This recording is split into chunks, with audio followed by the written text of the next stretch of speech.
Soy José Antonio Frías, profesor del Departamento de Biblioteconomía y Documentación de la Universidad de Salamanca, y voy a hablar de dos elementos preliminares del artículo científico y que acompañan en la actualidad cualquier artículo científico, como son el resumen y las palabras clave.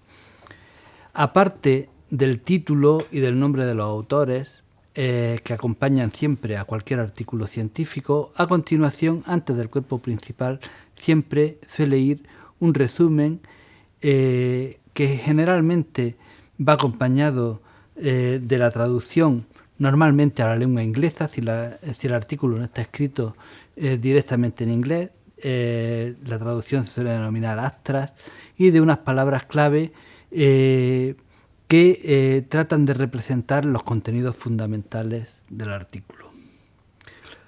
Estos dos elementos cumplen una función muy importante también en el proceso de comunicación científica. En cuanto al resumen, pues hay que tener en cuenta que es una síntesis del contenido esencial del artículo.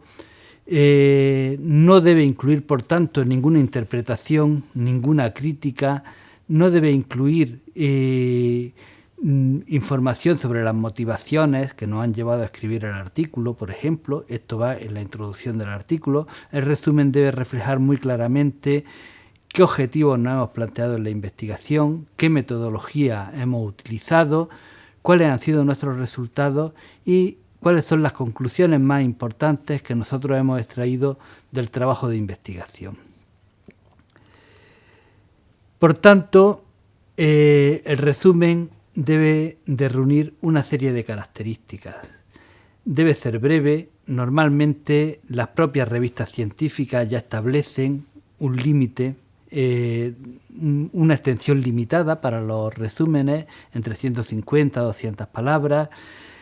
Tiene que ser un texto autónomo, es decir, que se pueda leer y entender por sí mismo sin depender del texto del artículo. Hay que tener en cuenta que los resúmenes generalmente se recuperan en bases de datos donde no podemos acceder al artículo en texto completo.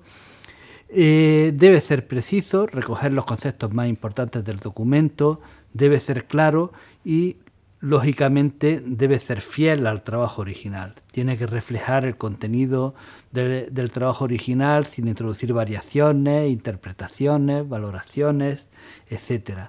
Además, sería conveniente seguir algunas recomendaciones a la hora de elaborar el resumen. En primer lugar, es conveniente empezar con la idea más importante del trabajo, pero no se debe repetir el título del artículo. Se recomienda redactar en tercera persona, en forma impersonal, utilizar la voz activa, el tiempo presente. Hay que cuidar especialmente la corrección ortográfica, los signos de puntuación, emplear terminología profesional, pero evitando tecnicismos y abreviaturas que no sean conocidos por un sector más amplio de posibles lectores. Y también se recomienda, siempre que sea posible, redactar el resumen en un solo párrafo utilizando frases cortas.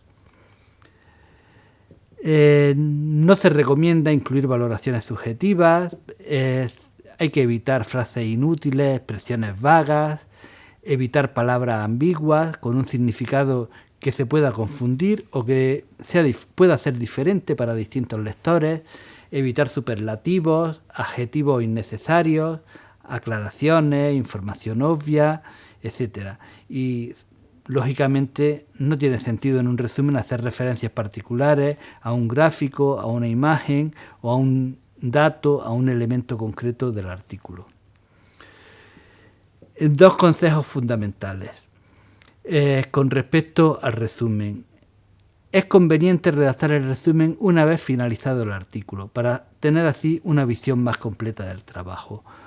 Se puede, en algún caso, redactar un resumen preliminar, pero el resumen final hay que redactarlo cuando ya hemos finalizado el artículo y sabemos qué es lo que contiene exactamente el informe que hemos escrito.